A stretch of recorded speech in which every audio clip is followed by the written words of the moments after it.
पाठ 11 हींग वाला। आरंभ करने से पहले संसार में अनेक जाति के लोग रहते हैं।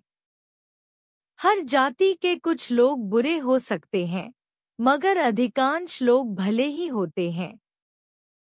वे जिसके भी संपर्क में आते हैं, अपनी गहरी छाप छोड़ने में सफल रहते हैं। प्रस्तुत कहानी एक ऐसे हींग बेचने वाले खान की है, जो हमें बताती है कि मानवीय मूल्यों के आगे कोई जाति, कोई अमीरी गरीबी नहीं है। सरल शब्दों में लिखी गई इस कहानी की मार्मिकता अनायास दिल को छू लेती है। लगभग 35 साल का एक खान आंगन में आकर रुक गया। हमेशा की तरह उसकी आवाज सुनाई दी, अम्मा हींग लोगी? पीठ पर बंधे हुए पीपे को खोलकर उसने नीचे रख दिया और मौलश्री के नीचे बने हुए चबूतरे पर बैठ गया। भीतर बरामदे से 9-10 वर्ष के एक बालक ने बाहर निकलकर उत्तर दिया, अभी कुछ नहीं लेना है, जाओ। पर खान भला क्यों जाने लगा। जरा आराम से बैठ गया और अपने साफे के छोर से हवा करता हुआ बोला, अम्मा हींग ले लो, अम्मा। हम अपने देश जाता है, बहुत दिनों में लौटेगा। सावित्री रसोई घर से हाथ धोकर बाहर आई और बोली, हींग तो बहुत सी ले रखी है खान। अभी 15 दिन हुए नहीं, तुमसे ही तो ली थी।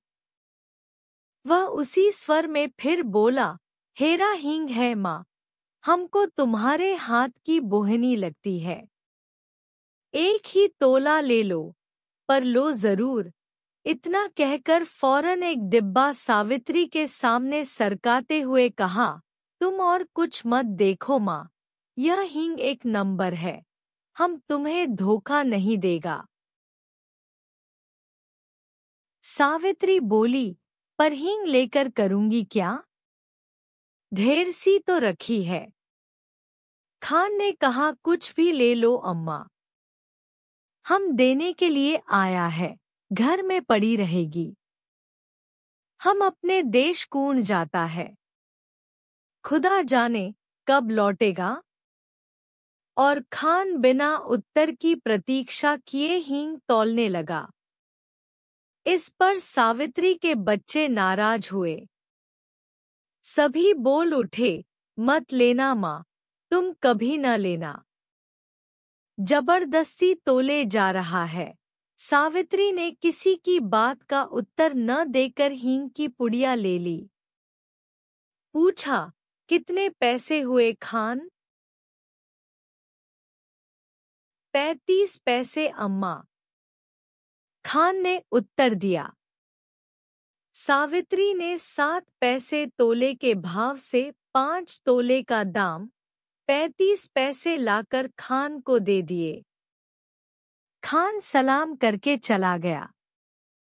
पर बच्चों को माँ की यह बात अच्छी न लगी।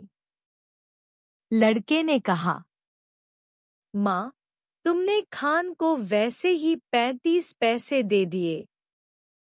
हींग की कुछ जरूरत नहीं थी। छोटा माँ से चिढ़कर बोला, दो माँ, पैसे हमको भी दो, हम बिना लिए न रहेंगे। लड़की, जिसकी उम्र 8 वर्ष की थी, बड़े गंभीर स्वर में बोली, तुम माँ से पैसा न मांगो, वह तुम्हें न देगी। उनका बेटा वही खान है। सावित्री को बच्चों की बातों पर हंसी आ रही थी। उसने अपनी हंसी दबाकर बनावटी क्रोध से कहा, चलो, बड़ी बातें बनाने लग गए हो। खाना तैयार है, खाओ।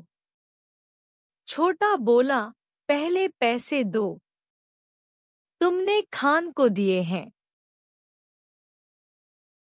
सावित्री ने कहा, खान ने पैसे के बदले हींग दी है, तुम क्या दोगे? छोटा बोला, मिट्टी देंगे। सावित्री हंस पड़ी, अच्छा चलो, पहले खाना खा लो, फिर मैं रुपया तुड़वा कर तीनों को पैसे दूंगी। खाना खाते खाते हिसाब लगाया। तीनों में बराबर पैसे कैसे बंटे? छोटा कुछ पैसे कम लेने की बात पर बिगड़ पड़ा, कभी नहीं, मैं कम पैसे नहीं लूंगा। दोनों में मारपीट हो चुकी होती यदि मुन्नी थोड़े कम पैसे स्वयं लेना स्वीकार न कर लेती। कई महीने बीत गए। सावित्री की हींग खत्म हो गई। इस बीच होली आई। होली के अवसर पर शहर में खासी मारपीट हो गई थी। सावित्री कभी कभी सोचती, हींग वाला खान तो नहीं मार डाला गया? न जाने क्यों उस हींग वाले खान की याद उसे प्रायः आ जाती थी। एक दिन सवेरे सवेरे सावित्री उसी मौलश्री के पेड़ के नीचे चबूतरे पर बैठी कुछ बुन रही थी। उसने सुना, उसके पति किसी से कड़े स्वर में कह रहे हैं, क्या काम है? भीतर मत जाओ, यहाँ आओ। उत्तर मिला, हींग है, हेरा हींग। और खान अब आंगन में सावित्री के पास पहुंच चुका था। खान को देखते ही सावित्री ने कहा, बहुत दिनों में आए खान। हींग तो कब की खत्म हो गई। खान बोला, अपने देश गया था अम्मा, परसों ही तो लौटा हूँ। सावित्री ने कहा, यहाँ तो बहुत जोरों का दंगा हो गया है। खान बोला, सुना, समझ नहीं है लड़ने वालों में।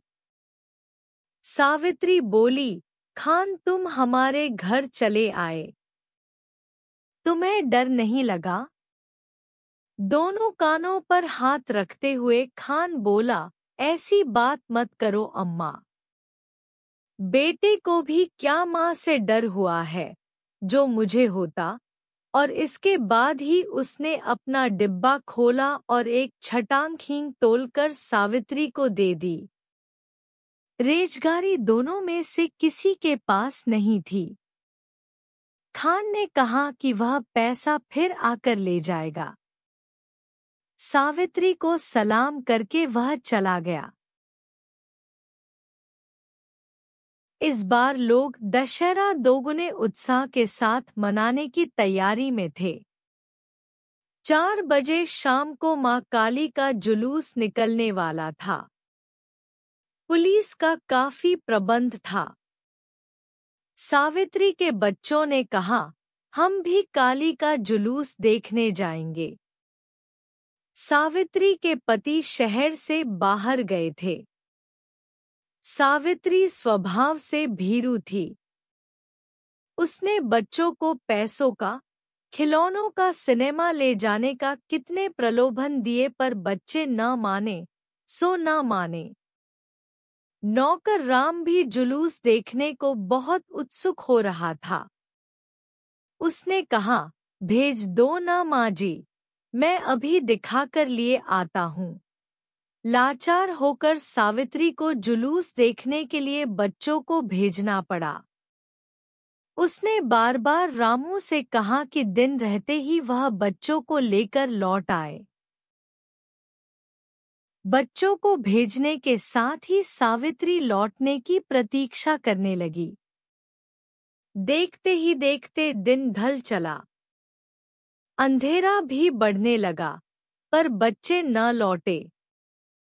अब सावित्री को न भीतरी चैन था, न बाहर। इतने में उसे कुछ आदमी सड़क पर भागते हुए जान पड़े। वह दौड़कर बाहर आई, पूछा, ऐसे भागे क्यों जा रहे हो? जुलूस तो निकल गया न? एक आदमी बोला, दंगा हो गया जी, बड़ा भारी दंगा। सावित्री के हाथ पैर ठंडे पड़ गए। तभी कुछ लोग तेजी से आते हुए दिखे। सावित्री ने उन्हें भी रोका। उन्होंने भी कहा, दंगा हो गया है, अब सावित्री क्या करे। उन्हीं में से एक, भाई तुम मेरे बच्चों की खबर ला दो। 2 लड़के हैं, 1 लड़की। मैं तुम्हें मुंह मांगा इनाम दूंगी। एक देहाती ने जवाब दिया, क्या हम तुम्हारे बच्चों को पहचानते हैं माँ जी? यह कहकर वह चला गया। सावित्री सोचने लगी, सच तो है, इतनी भीड़ में भला कोई मेरे बच्चों को खोजे भी कैसे? पर अब वह भी करे तो क्या करे? उसे रह रहकर अपने पर क्रोध आ रहा था। सावित्री पागल सी हो गई। बच्चों की मंगल कामना के लिए उसने सभी देवी देवता मना डाले। शोरगुल बढ़कर शांत हो गया। रात के साथ साथ नीरवता बढ़ चली। पर उसके बच्चे लौटकर न आए। सावित्री हताश हो गई और फूट फूट कर रोने लगी। उसी समय वही किसी चिरपरिचित स्वर सुनाई पड़ा, अम्मा। सावित्री दौड़कर बाहर आई। उसने देखा, उसके तीनों बच्चे खान के साथ सकुशल लौट आए हैं। खान ने सावित्री को देखते ही कहा, वक्त अच्छा नहीं है, अम्मा। बच्चों को ऐसी भीड़-भाड़ में बाहर न भेजा करो। बच्चे दौड़कर माँ से लिपट गए।